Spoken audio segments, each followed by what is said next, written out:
Good morning, students. So today we will discuss about tal.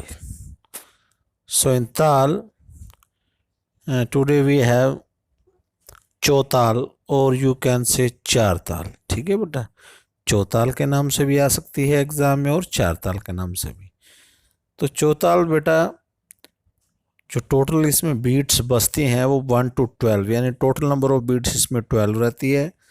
Sign इसमें फिर से cross 0 2 3 4. ठीक है, क्रॉस और काउंटिंग जहाँ भी आए उसका मतलब क्लैप, और जहाँ पर ज़ीरो आए उसका मतलब ब्लैंक रहता है, खाली. ठीक है, से तो इसको लिखने का मेथड, ऊपर ताल का नाम, सिंगल बोल, देन साइन, और देन बेटा इसके सिंगल बोल किस तरह से लिखेंगे आप. अगर तो क्वेश्चन रहता है right the single bol of Chautal और चार ताल, तो सिंगल बोल देखिए 1 के नीचे धा, 2 के नीचे भी धा, 3 के नीचे धिन, 4 के नीचे ता, 5 के नीचे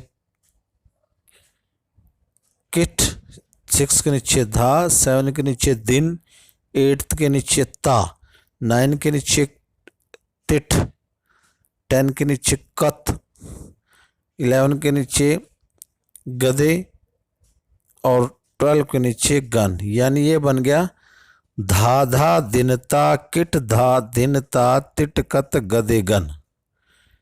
ठीक है बेटा, ये याद करनी है आपने, धा धा दिनता किट धा दिनता तिट कत गदे गन. नाउ सिंगल के बाद बेटा डबल लिखने का मेथड मैं आपको पिछले 3 तालों में करवा चुका हूँ. देखिए सिंगल तक आपको मैंने बता दिया. अब डबल बोल अगर लिखने आ जाए, राइट द सिंगल और डबल ऑफ चौताल या चार ताल, तो डबल बोल लिखने का मेथड है बेटा, सिंगल बोल मैंने 1 2 को कंबाइंड किया, 1 के नीचे भी धा है, 2 के नीचे भी धा है, इन दोनों को कंबाइंड किया तो ये धा धा बन गया. तो ये डबल बोल की 1 के नीचे आ जाएगा. ठीक है ना. इसी तरह फिर मैंने नेक्स्ट 3 और 4 देखिए, दिन और ता दिया हुआ है, DINTA, इन दोनों को कंबाइंड करके मैंने 2 के नीचे लिख दिया. फिर 5 6 किट धा को मैंने कंबाइंड करके 3 के नीचे लिख दिया. देन मैंने बेटा 7 और 8 को कंबाइंड करके 4 के नीचे लिख दिया, दिनता. देन 9 10th में तिटकत है वो मैंने कंबाइंड करके 5 के नीचे लिख दिया. और लास्ट में 11th और 12th गदिगन वो मैंने कंबाइंड करके 6 के नीचे लिख दिया. तो ये डबल का हाफ पोर्शन कंप्लीट हो गया. यानी मैंने सिंगल बोल की 1 to 12 बीट्स को जो है 6 में डिवाइड कर दिया. ठीक है ना, 2 पार्ट्स में. देन 7 to 12 बच गए हमारे पास, क्योंकि 1 to 12 तो 6 में डिवाइड हुआ.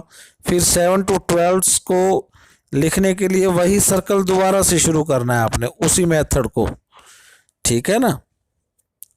हाँ, उसी मेथड को दोबारा लिख दीजिए. 1 2 को कंबाइंड करके 7 के नीचे, 3 4 को कंबाइंड करके 8 के नीचे, 5 6 को कंबाइंड करके 9 के नीचे, 7 8 को कंबाइंड करके 10 के नीचे, फिर 9 10 को कंबाइंड करके 11 के नीचे, और देन 11 12 को कंबाइंड करके नीचे गदिगन 12 के नीचे आ गया.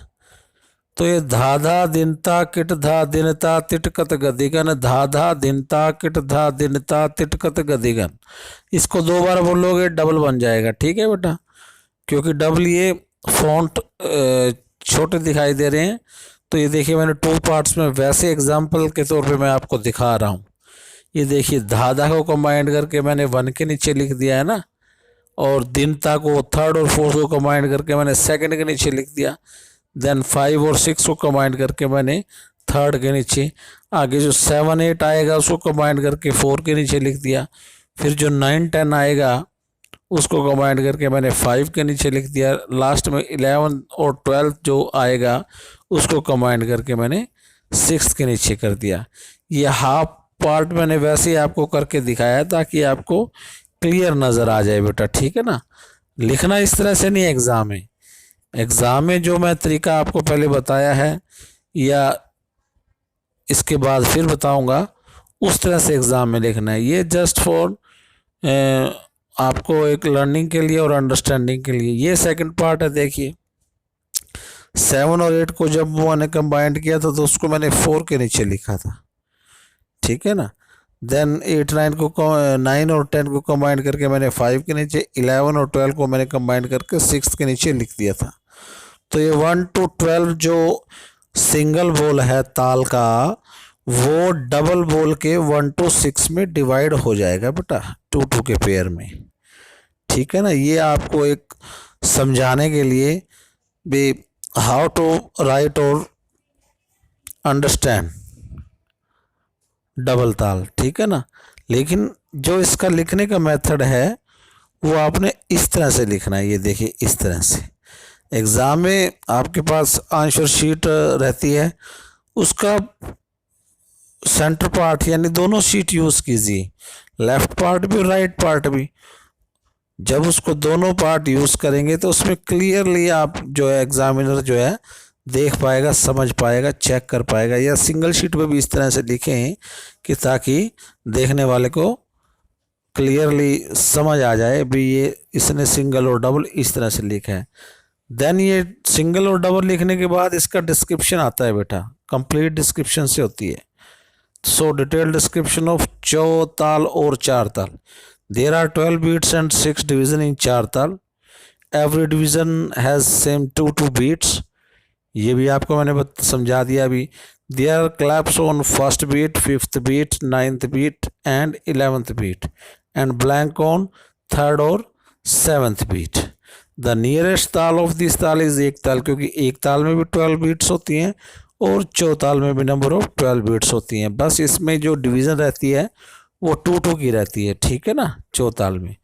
सो in modern time musicians are using this taal in classical music. ये जो है क्लासिकल म्यूजिक में ज़्यादा यूज़ होती है एक ताल की तरह। लॉट्स ऑफ मसीद खानी एंड रजा खानी गद्स आर देयर इन दिस ताल। क्योंकि हमारा जो इंस्ट्रूमेंटल है म्यूज़िक जो हमने ऑप्ट किया है वो इंस्ट्रूमेंटल है 35 कोड।